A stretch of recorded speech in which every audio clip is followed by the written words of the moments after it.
Hola, espero que estén muy bien. En este video les traigo el unboxing y la review completa de este Smart TV 4K LG UQ80 o conocido también como UQ8000, en este caso el tamaño de 55 pulgadas. Mientras observan este unboxing les menciono algunas cosas importantes acerca de este televisor. Una de ellas es que este tamaño viene con panel IPS. Ya he tomado la captura de los píxeles para poder corroborarlo. Hasta donde he podido averiguar, esta review aplicaría para todos los tamaños excepto para el tamaño de 50 pulgadas, porque al parecer el de 50 pulgadas viene con panel VA. Lo otro a tener en cuenta es que desde mi punto de vista no es como tal el reemplazo del UP8050 del año pasado, porque el UP8050 del año pasado tenía un diseño un poquito más premium en cuanto a materiales de construcción y color, y también alcanzaba un poquito más de brillo y además tenía panel ADS. Si bien los paneles ADS se comportan de una forma similar a los IPS, lo que he podido notar es que los paneles ADS en escenas oscuras son un poquito mejores, aunque sin llegar a compararse a los paneles VA, porque los televisores con paneles VA en escenas oscuras son mucho mejores en comparación a aquellos con paneles ADS y más aún en comparación a aquellos con paneles IPS. Vamos con el resumen de lo que encuentran en la caja: la guía de instalación, la tarjeta de garantía, el manual de usuario, también el manual del control. En este caso no vino con Magic Remote porque lo conseguí en una promoción a un precio muy bajo de $450.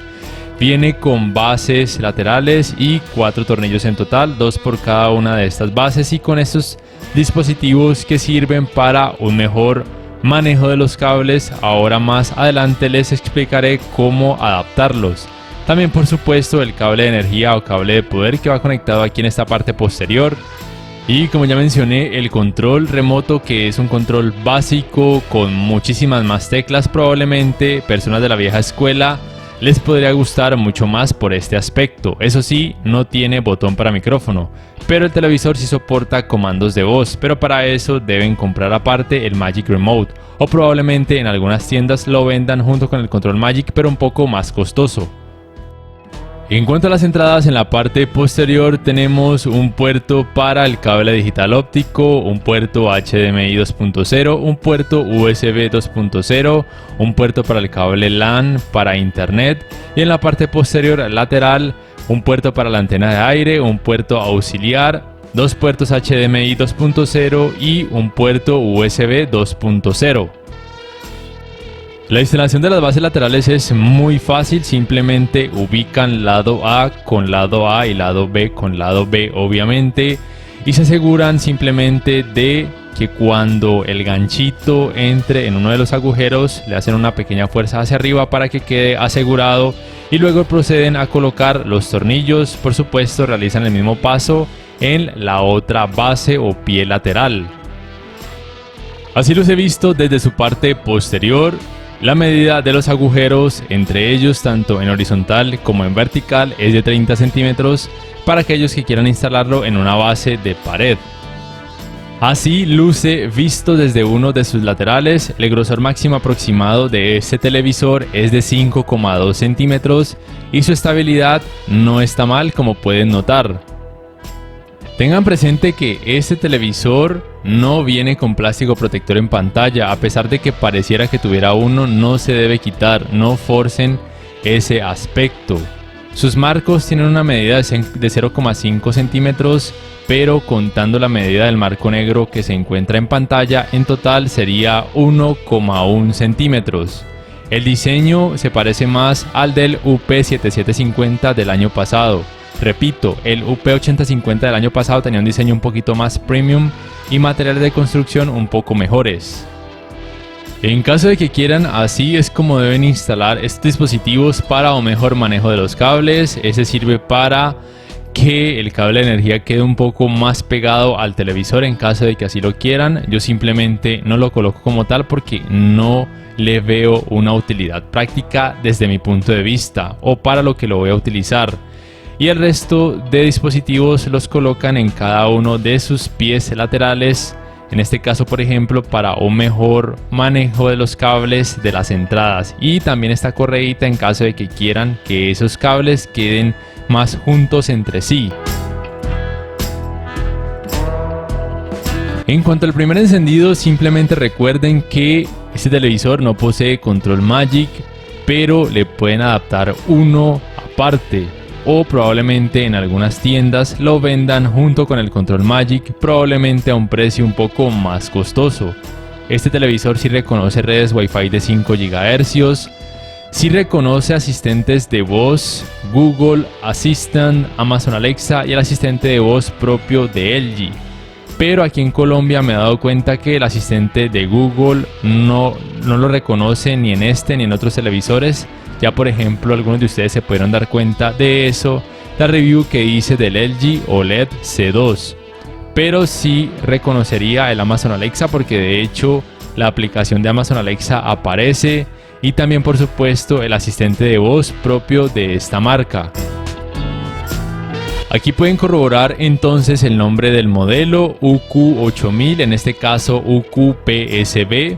Estas letras PSB podrían variar dependiendo de cada país o región con base en el proveedor del panel. Y esta es su última versión de software disponible hasta la fecha, la 03.10.65. El sistema operativo es WebOS propio de esta marca, la fluidez está bien, obviamente sería todo mucho más fácil con un Magic Remote, pero con este control la verdad es que no se siente mal. Les repito además que en la gran mayoría de países soporta tanto el asistente de Google como el Amazon Alexa, como también el asistente propio de esta marca, pero para eso necesitan un control Magic. Su tienda de aplicaciones es propia de este sistema operativo WebOS, es bastante amplia desde mi punto de vista. El espacio de almacenamiento de este televisor es de 2098 megas, que puede ser más que suficiente para casi cualquier usuario. Este televisor soporta la función de compartir pantalla, o conocida como Screen Mirroring, tanto con dispositivos Android como también con dispositivos Apple, ya que es compatible con AirPlay. Pero lo que no soporta es la función de Multiview, que sí soportan por ejemplo los televisores de gamas más altas, como por ejemplo el LG OLED C2.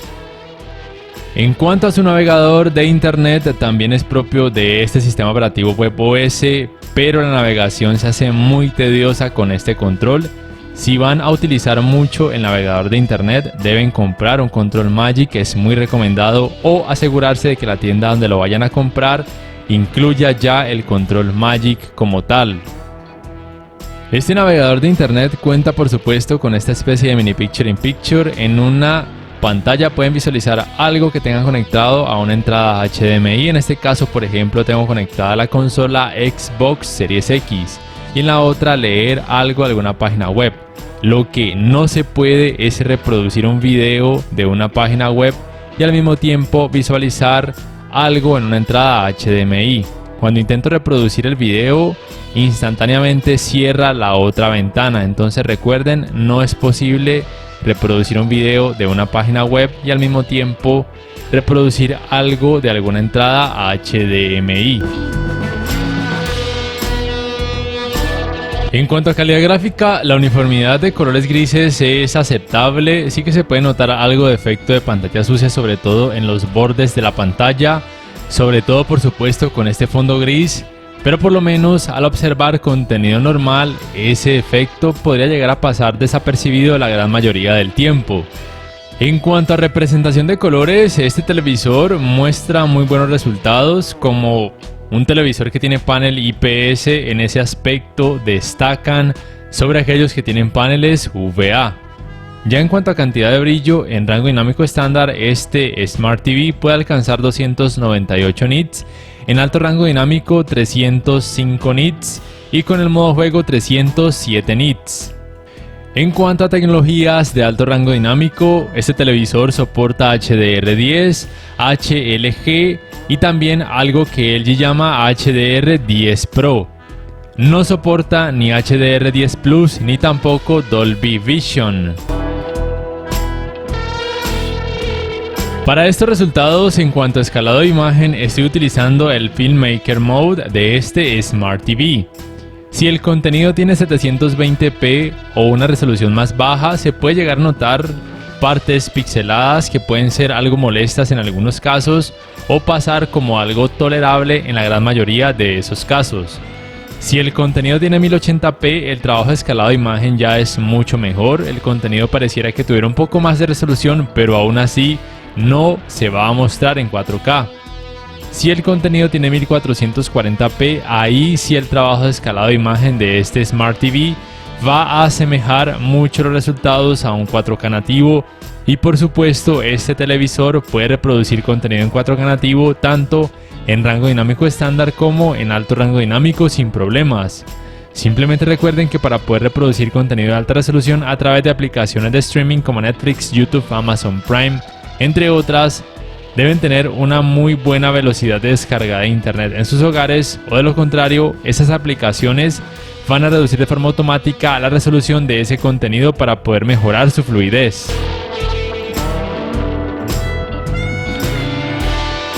Ahora bien, el principal punto negativo de este televisor con panel IPS y de otros televisores que tienen el mismo tipo de panel o que tienen panel ADS o PLS es que muestran mucho efecto clouding y de resplandores o sangrados de luz en ese tipo de escenas con mucha oscuridad, tanto en rango dinámico estándar como en alto rango dinámico. Entonces, además de que este televisor cuenta con panel IPS, no soporta ni Full Array ni tampoco atenuación local.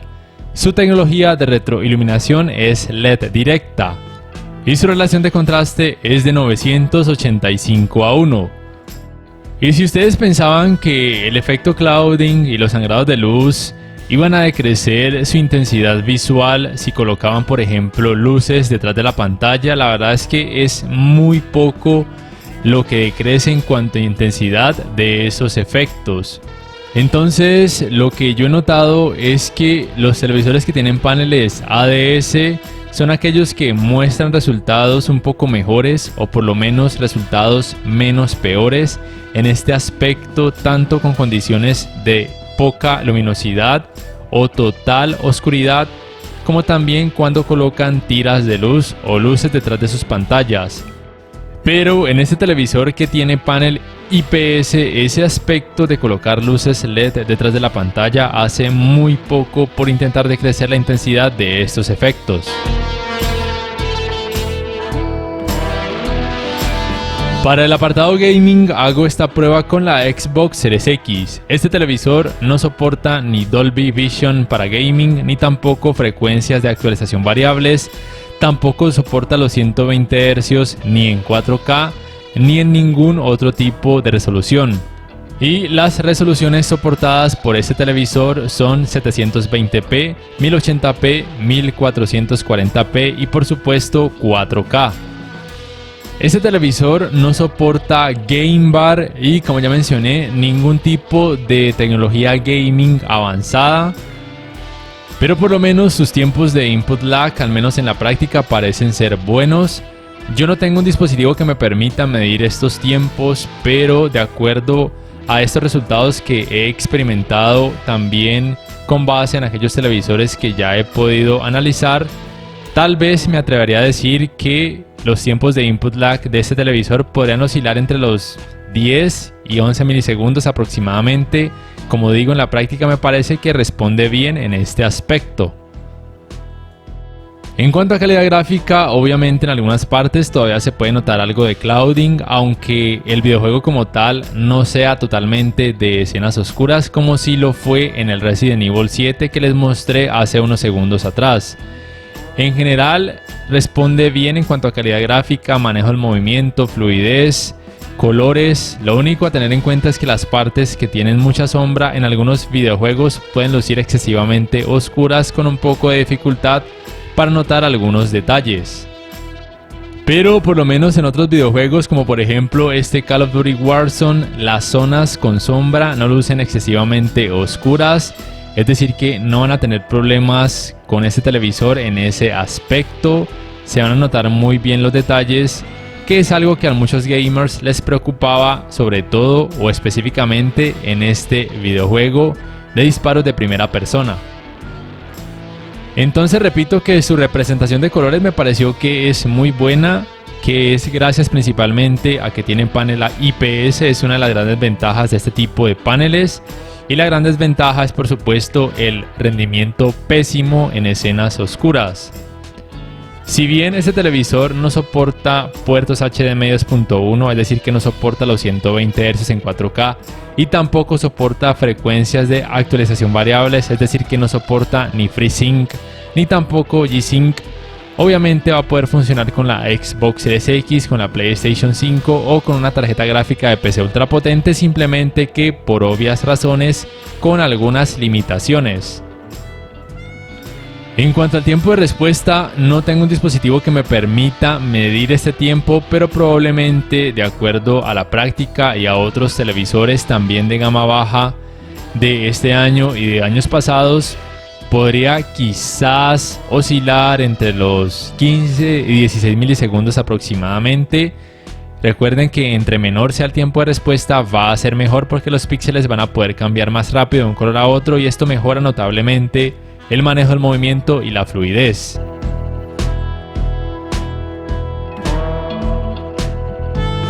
Hablando del manejo del movimiento, al ver contenido a través de aplicaciones de streaming, en este caso utilizo YouTube como ejemplo, o por ejemplo cuando conectan algo a alguna entrada HDMI diferente de una consola de videojuegos, en este televisor me parece que es muy bueno, es un aspecto que destaco de él. Cada modo de imagen cuenta con el parámetro TrueMotion.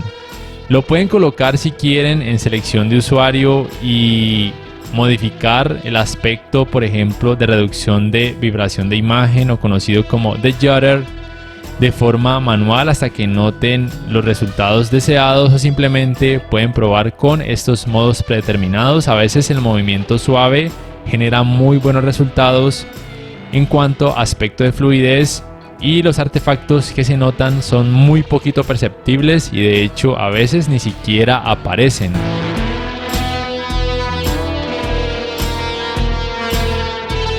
Sus ángulos de visión son buenos en el sentido de que los colores no pierden tanto volumen cuando su pantalla se observa desde un lado o ángulo muy pronunciado, pero en algunas escenas se puede notar algo de efecto clouding, aunque en la escena haya mucho color, a veces en la parte baja de la pantalla. No es algo exagerado, pero sí es algo que debía mencionar. El manejo de los reflejos de este televisor es decente. No es el mejor televisor para escenas oscuras y cuartos con poca iluminación, a menos que el contenido tenga mucho color. Es decente para una habitación que reciba iluminación artificial, pero no es muy recomendado para aquellos cuartos o habitaciones que reciban mucha iluminación por medio de las ventanas, porque se pueden llegar a notar muchos reflejos dado a su baja cantidad de brillo.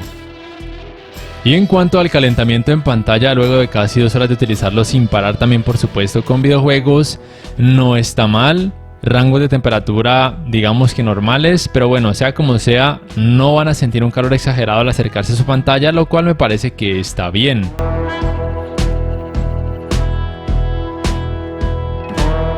En cuanto a sonido, la potencia de este televisor es de 20 watts. Su rendimiento es bueno para ser un televisor de gama baja, no tiene una potencia muy alta ni bajos supremamente envolventes, pero por lo menos no se distorsiona cuando aumentamos el volumen hasta 100, o por lo menos el nivel de distorsión no es tan perceptible como en otros televisores de esta misma gama. En cuanto a tecnologías de sonido, soporta Dolby Digital, de las conocidas, además por supuesto de canal de retorno de audio mejorado, pero no soporta tecnologías DTS. Si ustedes me preguntan, ¿recomiendo o no este Smart TV?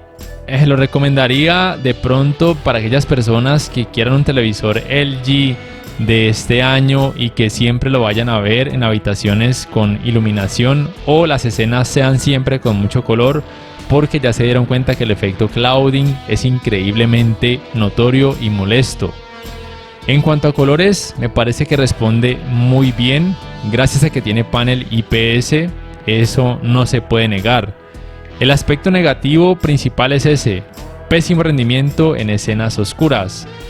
Pero tengan presente que la versión que viene de 50 pulgadas trae panel VA, colores un poquito más lavados, que es lo probable, nada exagerado, pero un mejor rendimiento en escenas oscuras, que sí es lo más seguro.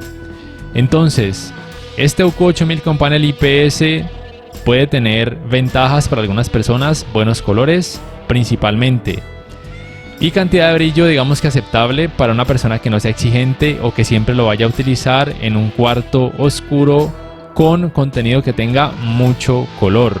En cuanto a sonido, es decente o aceptable.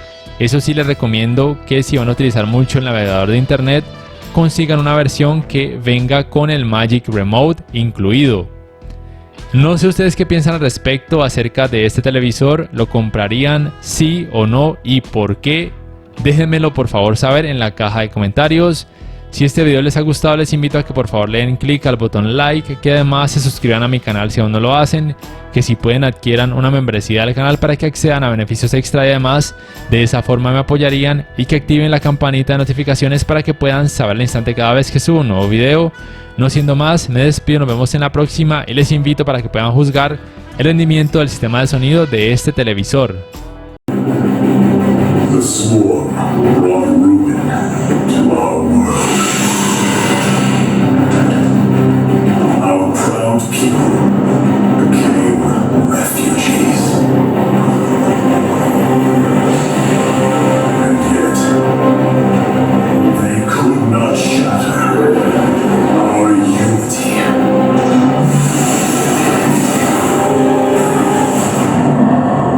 For we are bound by the color, the sacred union of our every thought